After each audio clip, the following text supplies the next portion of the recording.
Donc le sujet qui a fait partie, on va dire, des recommandations du CFMS dans lequel j'ai été impliqué, on a travaillé ensemble dans le groupe de recommandations pour les encres draguées et encres plaques. Et du coup, le but, c'est de vous présenter grosso modo les généralités de ce qu'on va recommander dans nos recommandations CFMS et le document qui sera publié bientôt. Ça va rester quand même général, donc il y aura des sujets où je ne vais pas rentrer dans les détails parce que sinon on a uniquement 30 minutes. Donc je vais passer un peu vite sur certains sujets. Donc les sujets, vous voyez, il y a une petite liste que j'avais préparée. Donc d'abord une petite description des types d'ancrage, des types d'encre, plate anchors, les encres en plaques et les drag embedded anchors ou les encres draguées. Donc on va dire que je vais plus me détailler sur ce qui c'est les encres draguées. On va voir les prédictions de pénétration dans le sol, ce qu'on a globalement disponible dans l'industrie. On va voir, et c'est très important pour l'interaction avec les encres, l'équation de des lignes d'ancrage. Ensuite, un petit peu de généralité sur la cinématique de l'enfoncement des encres draguées. Des recommandations générales qui ont été incluses dans les documents du CFMS. Et des notions des résistances caractéristiques des encres. Donc on va un petit peu décrire en faisant un petit peu allusion au DEV. Les effets après installation et ensuite la tension d'installation et une petite discussion par rapport au retour d'expérience sur le design, la conception des encres. Voilà. Donc les encres en plaques, donc on va dire trois grandes familles. La première famille, c'est tout ce qui fait allusion à des encres qui sont enfoncées dans le sol, soit par vibration, par des encres battues, qui sont composées ensuite par un encre dragué qui se trouve dans la partie basse comme on voit ici, d'un follower qu'on appelle en anglais, excuse-moi d'utiliser les termes en anglais. Et du coup, par succion, on va pénétrer, ça c'est plus pour les suction embedded plate anchors, on va pénétrer dans les sols jusqu'à une profondeur requise. Ensuite, on va venir appliquer une tension pour mettre l'encre en position. Voilà, donc ça c'est grosso modo la troisième famille. Donc ça correspond à ce qu'on appelle Dynamically Embedded Plate Anchor, où c'est des encres installées par gravité. Donc ça ressemble un petit peu au système, on en a parlé ce matin, de torpille. Donc par gravité, on le laisse tomber à partir d'une profondeur, à une hauteur requise, centaines de mètres. Ensuite, une fois que c'est pénétré dans le sol, on enlève le système de guidage et ensuite on tire sur la plaque pour mettre l'encre en position. Donc j'avais préparé une petite vidéo qui explique un petit peu le système, si ça fonctionne. Voilà. Qui explique un petit peu les systèmes de suction embedded plate anchor. Je ne sais pas si on voit bien, c'est un peu petit.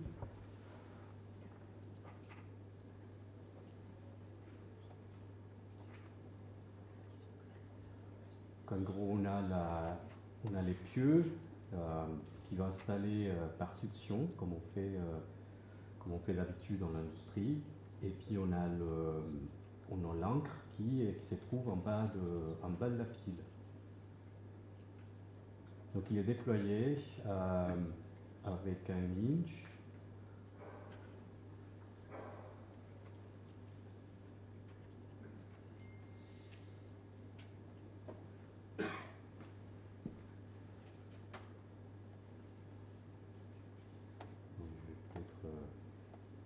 avancer un peu sur la vidéo. Voilà. Donc une fois qu'il arrive au niveau du sol, il y a une succion assistée et ensuite, une fois qu'on attend la pénétration requise pour mettre en position l'encre, on vient faire la tension.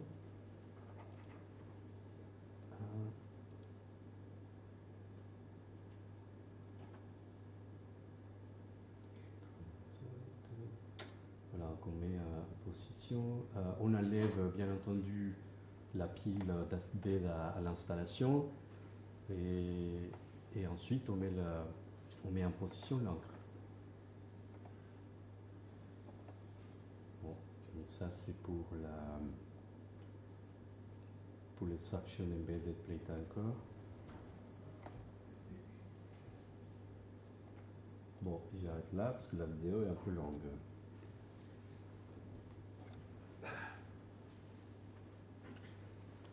Donc, dans la famille des encres draguées, donc on a les encres à pattes.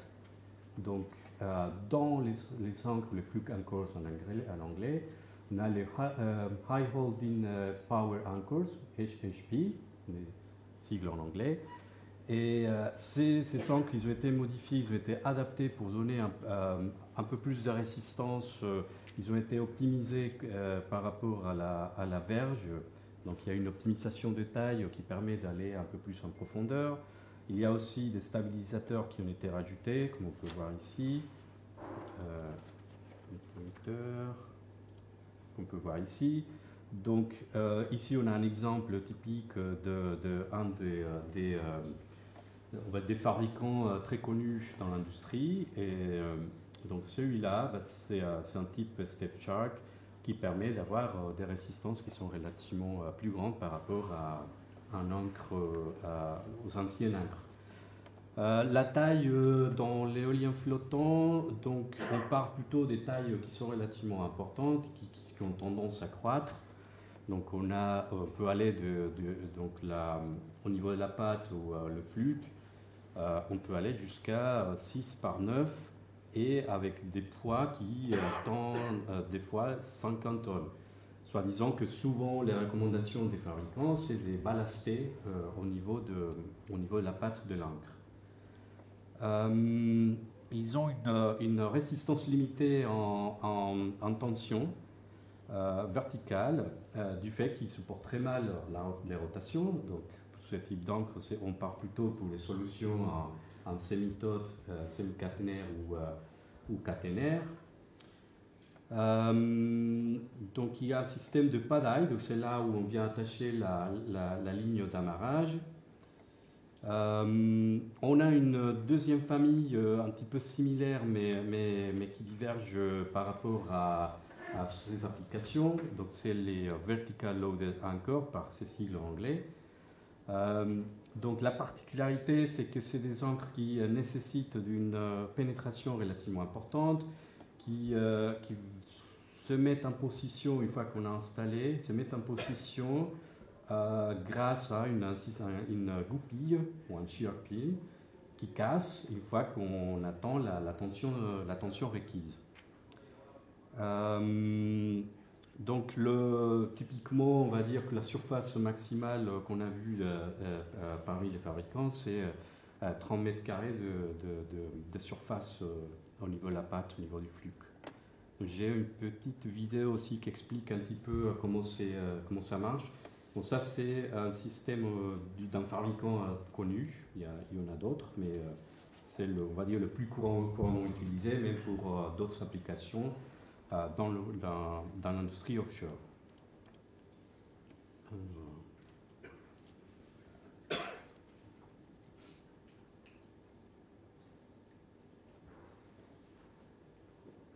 Je m'avance un peu sur le winch. Voilà, donc ça c'est un type d'encre qui s'appelle Stef Manta, fabriqué par Rihoff. Donc on voit un système de chaîne plutôt qu'une verge rigide comme ici, parce qu'il faut attendre des profondeurs relativement importantes pour mettre en position l'encre. Donc la verge va plutôt intervenir dans la résistance du sol, donc on veut exclure un petit peu la résistance du sol pour atteindre les profondeurs requises. Donc en général, on utilise ce type de système dans des argiles molles.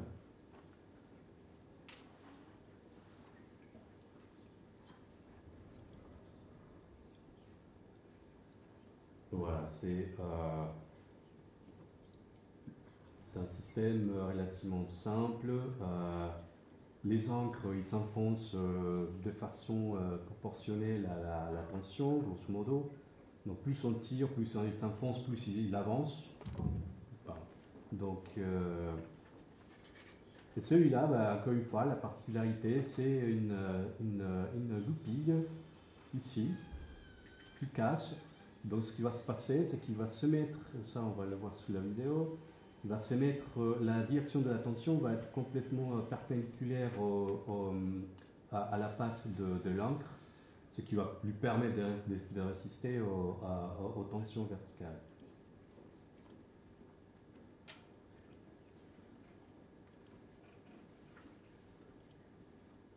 Voilà, donc ça c'est...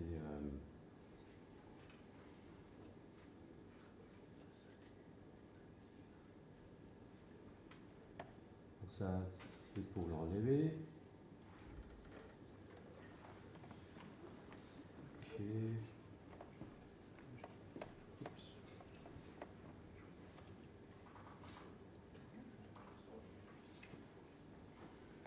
Donc si je continue, donc la trajectoire de l'encre, les prédictions des trajectoires des encres, de ce type d'encre, encre draguée ou VLA. Donc comme je disais tout à l'heure, plus on tire au niveau de l'encre, il commence à faire une trajectoire comme celle-ci, que vous voyez sur l'image. Plus on tire, plus il pénètre, plus il drague au niveau avec une distance horizontale, jusqu'à avoir une position complètement horizontale, grosso modo, et c'est là où on dit on atteint la capacité maximale de l'encre. C'est souvent un système complexe, il y a une interaction complexe, vous voyez bien, parce qu'il y a plastification du sol, il y a une rotation de l'encre au niveau du sol. En plus de ça, on a une interaction avec la ligne d'ancrage. Et donc c'est un système qui est relativement complexe et complexe à prédire. Voilà. Deuxième point à souligner, c'est l'angle initial de départ. Donc il y a des recommandations. On va dire, on connaît grosso modo l'angle auquel il faut commencer ce qu'on appelle la position ou la pénétration initiale de l'encre. Donc suivant le type de sol, il y a des recommandations différentes. Ça va jouer, bien entendu, dans la distance des dragages et la pénétration des encres. Il y a aussi on a besoin de savoir combien l'encre résiste, bien entendu. Donc il y a des modèles de prédiction. Donc il y en a deux principaux empiriques. Donc tout simplement, il y a les fabricants des encres qui ont des abacs plutôt empiriques et qui proposent, on verra ça par la suite, des résistances et une trajectoire, une pénétration et une distance des dragages. Il y a des prédictions analytiques, donc il y a des modèles équilibre limite et des modèles de plasticité. On verra ça par la suite rapidement. Souvent les prédictions sont relativement complexes et difficiles quand on a un sol stratifié et des sols hétérogènes. On verra ça également. Et puis, dernier point, l'interaction avec la chaîne, avec ce qu'on appelle le forerunner, ça joue également dans la trajectoire de l'encre, et ce qui complexifie encore plus le système de prédiction.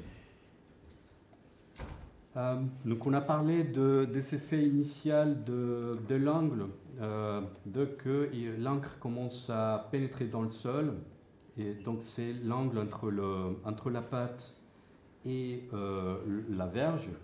Donc grosso modo, la recommandation générale, c'est dans des sables, on parle plutôt d'un angle à 30 degrés. Dans des argiles molles, on parle d'un angle de 50 degrés, comme les angles optimales pour atteindre une pénétration, une distance dégagage optimale. Donc ici, on voit à peu près les effets de l'angle initial. Donc on a, ça c'est des modèles de prédiction, donc à 0 degré, on voit bien qu'il faut draguer un peu plus pour une profondeur donnée, donc grosso modo 48% par rapport à l'angle initial optimal de 50 degrés dans des argiles. Ensuite, dans les sables, on voit plusieurs, ça c'est des tests au modèle réduit, donc du coup on voit également que l'angle optimal dans lequel on attend la résistance ultime de l'encre, c'est à peu près à 30 degrés. Donc ça, c'est la recommandation générale de l'industrie, 30-50. La question qui se pose, qu'est-ce qui se passe lorsqu'on a un sol hétérogène, des passages sableux et argileux? Ça, on le verra par la suite. Il y a des choses qui sont recommandées de façon générale. Donc par rapport à la trajectoire de l'encre, donc on parlait des modèles empiriques. Donc ça c'est un exemple j'ai mis ici des abacs des fabricants. C'est ce qu'on essaye nous d'utiliser dans l'industrie pour prédire de façon, on va dire, préliminaire la résistance des encres et la distance de pénétration et la distance des dragages. Donc on ne voit pas très bien, mais chaque ligne bleue ici représente, chaque ligne là représente un type de sol. Donc very soft clay dans les argiles molles, argile raide et ainsi de suite. Donc on a, on va dire, une généralisation par rapport aux conditions des sols. Donc ça c'est un des inconvénients.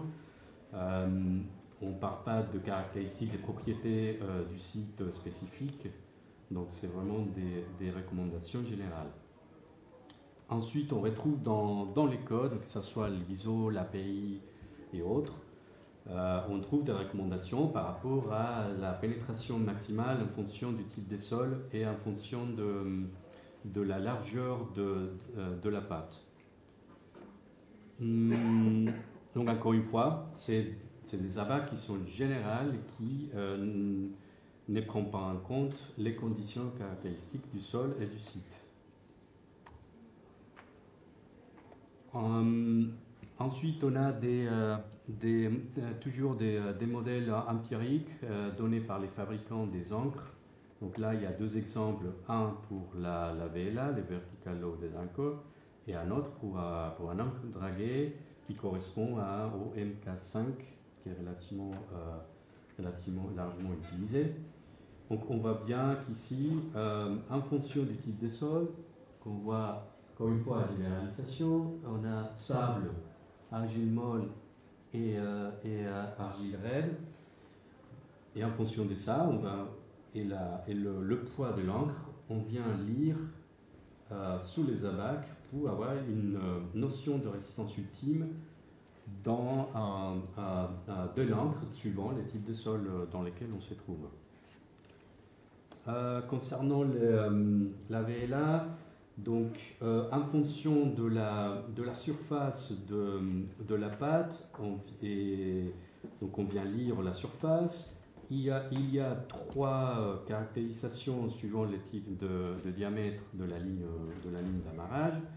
Donc on vient lire également, puis on se positionne par rapport aux trois types de diamètre et on lit la résistance ultime de l'encre. Donc c'est une méthode simpliste, facile, mais encore une fois, à prendre avec des pincettes puisque ne tient pas en compte les caractéristiques propres de chaque site. Donc Les recommandations générales qui ont été données dans les documents, donc suivant on essaie de limiter, vu les incertitudes qu'on a, on essaie de limiter soit à 60% de la pénétration maximale ou à 60% de la résistance ultime de l'encre.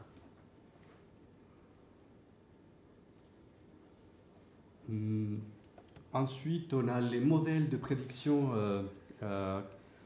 qui ont été, bon, on a plusieurs types, plusieurs familles, et différents types de modèles de prédiction. Là, j'ai souligné ceux qui sont recommandés dans les documents CFMS. Et donc, on a le premier qui est basé sur l'équilibre limite, un modèle relativement facile à coder. Ça a été proposé par Novak et Randolph dans les argiles et dans le sable. Et ensuite, on a des modèles de plasticité qui se basent sur un modèle de rupture de l'encre, faisant allusion au modèle de rupture d'une fondation superficielle. Donc celui-là, il a été proposé par Abeni et Nanchi. On expliquera très rapidement les principes de base pour voir que même dans des conditions de sol homogènes, c'est souvent difficile à prédire un modèle de pénétration plus distant d'énergie. Et ensuite, on a l'intégration j'ai mis l'intégration de la ligne d'amarrage, puisqu'elle va jouer dans la trajectoire de l'encre et la pénétration de l'encre. Donc il y a on va dire, une relation étroite entre comment la ligne évolue quand on commence à la tendre et comment l'encre il va pénétrer dans le sol. Donc il y a une cinématique qui est liée avec la ligne d'amarrage.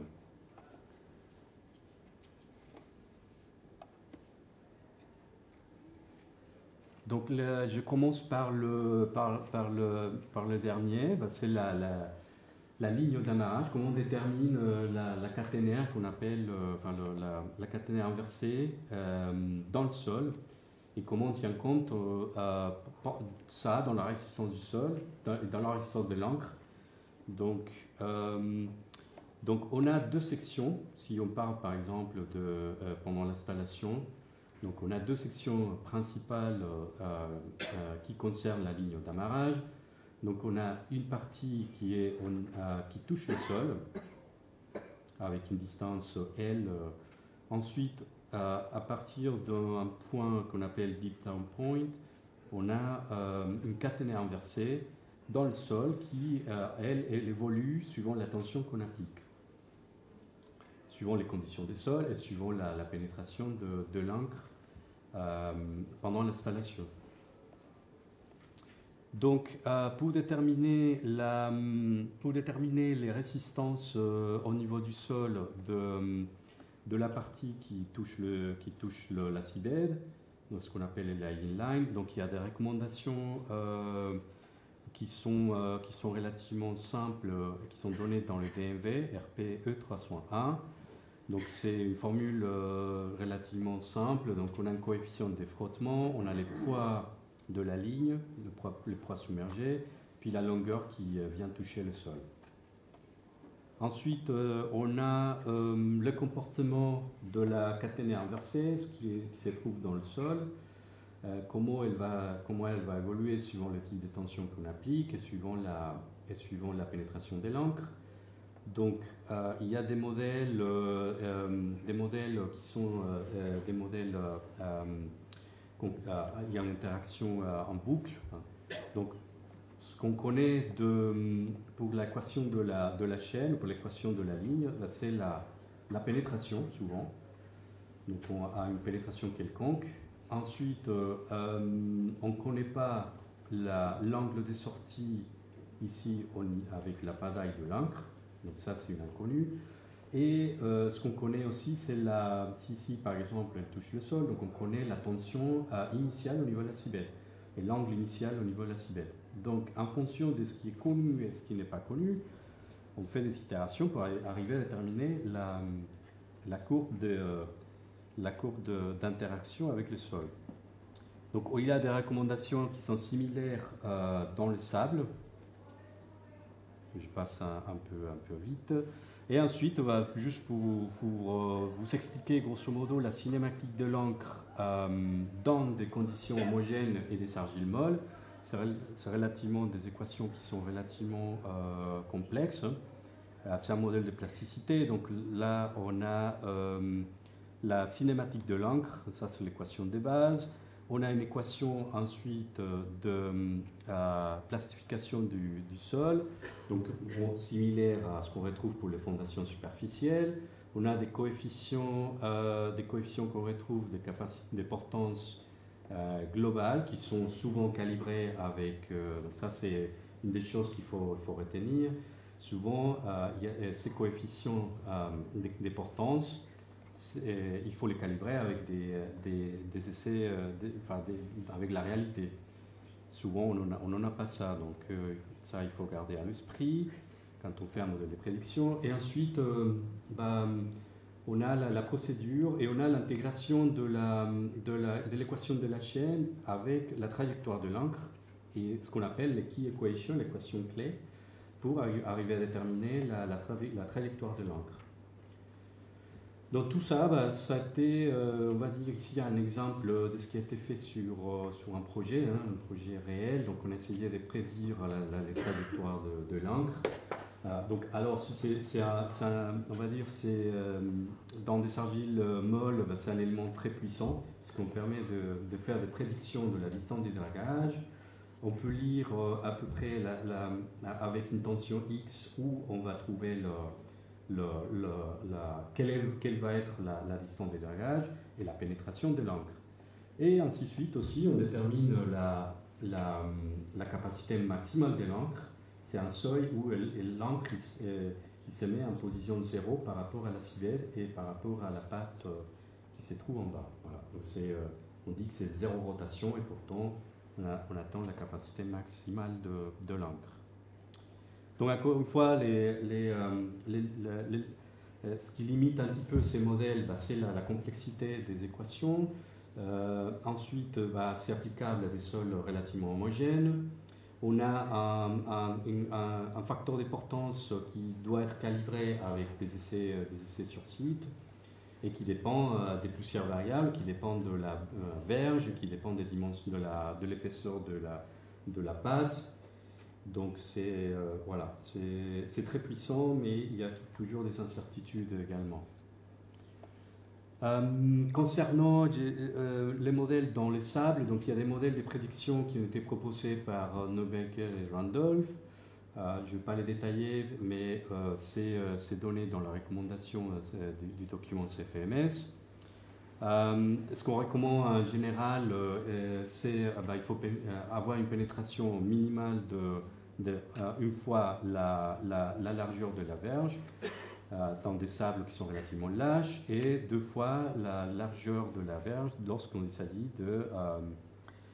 c'est dans des conditions de sable dense 1 fois et dans des conditions de sable lâche 2 fois. Donc c'est la recommandation générale. Donc il y a 2 aspects à tenir en compte, donc les effets d'érosion et autres. Suivant les distances de dragage sont relativement courtes, donc ça par rapport aux argiles molles. Dans les sols stratifiés, donc vous voyez bien, il y a des incertitudes. Est-ce que l'encre va glisser ou pas? Quel est l'angle optimal de pénétration? Donc, il y a des recommandations également qui ont été fournies basées sur des documents existants. Donc souvent, c'est un angle intermédiaire entre le sable et les argiles. Ensuite, la résistance caractéristique de l'encre. Donc, on est un peu dans le temps, j'imagine, largement dépassé. Donc, je fais un peu vite. Donc, pour la résistance caractéristique de l'encre, souvent on dit que la résistance, elle est liée à la tension qu'on applique, bien sûr, puisque c'est un système qui est couplé à la tension d'installation. Ensuite, pour la capacité long terme, on a des effets post-installation. Donc on a les effets cycliques, pareil, qu'on retrouve pour les fondations profondes, pour les piles. On a des effets de cicatrisation du sol et on peut avoir une descente des dragages additionnels suivant les types de sols qu'on rencontre. Donc c'est un peu je ne vais pas m'attarder parce que je sais que je suis en retard, mais voilà, ça c'est voilà. Donc les effets qu'on appelle post-installation, donc on a distance des dragages additionnels, donc c'est-à-dire que souvent il y a une des problématiques qu'il faut garder en tête, c'est souvent c'est des tensions d'installation qui sont relativement importantes. Donc on parle grosso modo entre 1000 tonnes, 1500 tonnes. Donc on est en train où il y a eu des discussions dans le passé avec le DNV pour essayer d'optimiser la charge d'installation et alléger un petit peu également les requises pour attendre la pénétration requise. Donc il y a les effets cycliques à garder en tête que c'est souvent des effets positifs, c'est-à-dire ça aide un petit peu dans la résistance de l'encre. On a à prendre en compte dans des sols un peu plus complexes comme des sols carbonatés. Donc ce qu'on remarque dans l'absolu, c'est plus un effet négatif qu'un effet positif. Donc on parle à peu près de 15% de moins. Et les effets de cicatrisation du sol, donc je ne m'attarde pas sur ces sujets, c'est relativement le même, à peu près similaire à ce qu'on a pour les suction piles. Et puis concernant la tension d'installation, j'ai un peu touché sur le sujet clé. C'est souvent des tensions qui sont relativement très importantes, souvent très contraignantes au niveau du bateau. Donc il y a des discussions en cours, c'est pas encore figé. Je sais que le DNV il retravaille encore les recommandations par rapport aux recommandations existantes dans le DNV RPE 301 et qu'il faut regarder puisque c'est limitant, ça limite les recommandations qui sont données dans les DNV, souvent limitent au type de bateau. Donc, sur un projet, par exemple, il y avait un seul bateau qui pouvait installer les ancres pour des éoliens flottants. Donc il y a encore du travail à faire par rapport à comment optimiser les charges d'installation. Et puis concernant la sécurité, il faut tester des ancres, donc il faut prendre ça en compte lors des campagnes d'installation, comment on l'intègre. On se retrouve dans un champ éolien avec un nombre important d'ancres. Est-ce qu'on teste tous les ancres? Combien et à quels endroits? Donc ça, c'est des vraies discussions en cours. Voilà. Merci, désolé du retard.